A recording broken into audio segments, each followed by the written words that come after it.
Welcome to Storyteller, the channel where I share amazing stories with you. Subscribe and hit the bell icon to never miss an episode of Storyteller. Let's begin. The Cave of Wonders. Four friends, Jake, Mia, Leo, and Zoe, decided to go on a camping trip in the woods for the weekend. They packed their tents, sleeping bags, food and flashlights and set off on their adventure. They found a nice spot near a lake and set up their camp. They spent the day fishing, swimming and hiking around the area.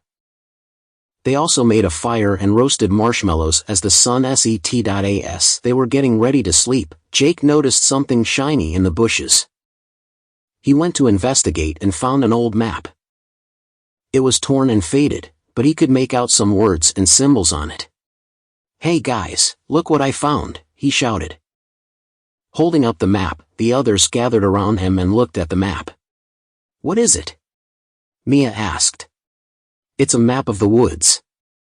See, there's the lake, and there's our camp. And look, there's a cave marked with an X.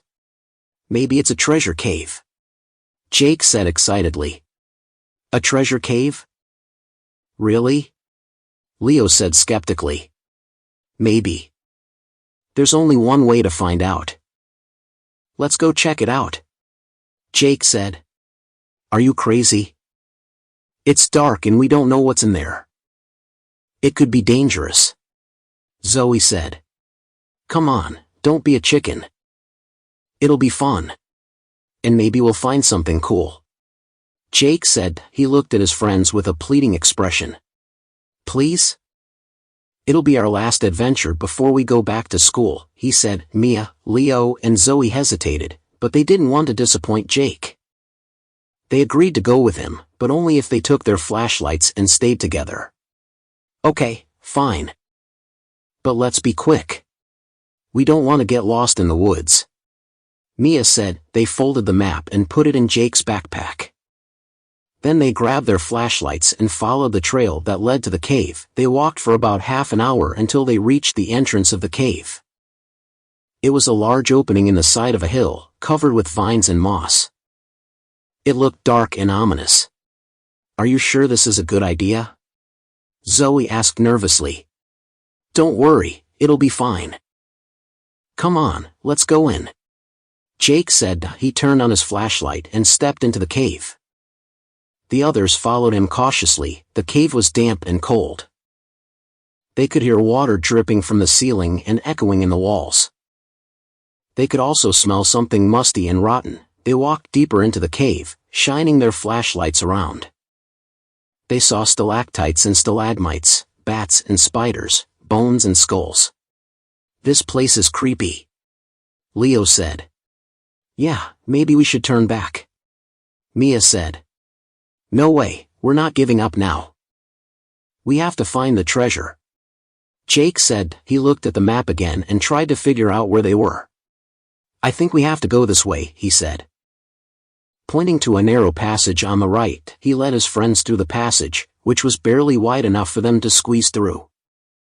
They had to duck their heads and crawl on their hands and knees at some points. They reached the end of the passage and entered a large chamber. It was filled with glittering crystals of different colors and shapes. They reflected their flashlights like stars in the night sky. "Wow! This is amazing," Mia said. "It's beautiful," Zoe said. "It's awesome," Leo said. "It's not treasure," Jake said. He looked around disappointedly. He had hoped to find gold or jewels or something valuable. Instead, he only saw rocks. He walked around the chamber, hoping to find something else. He noticed a pedestal in the center of the room. On top of it was a metal sphere with strange markings on it. He walked over to it and examined it curiously. "What do you think this is?" he asked his friends. They joined him at the pedestal and looked at the sphere. "I don't know. It looks like some kind of device," Mia said.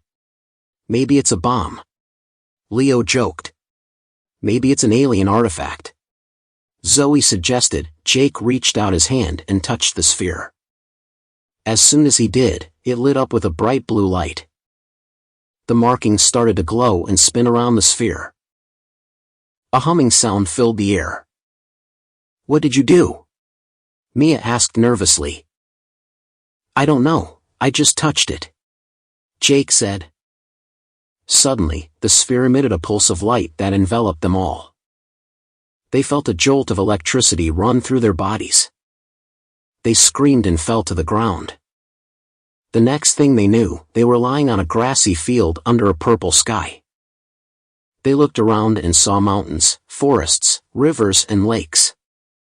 They also saw strange creatures flying, crawling, and swimming around them. They realized they were no longer in the cave. They were no longer in their world. They were in another world.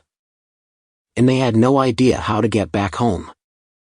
To know how they get back to their home, please subscribe my channel for next episode.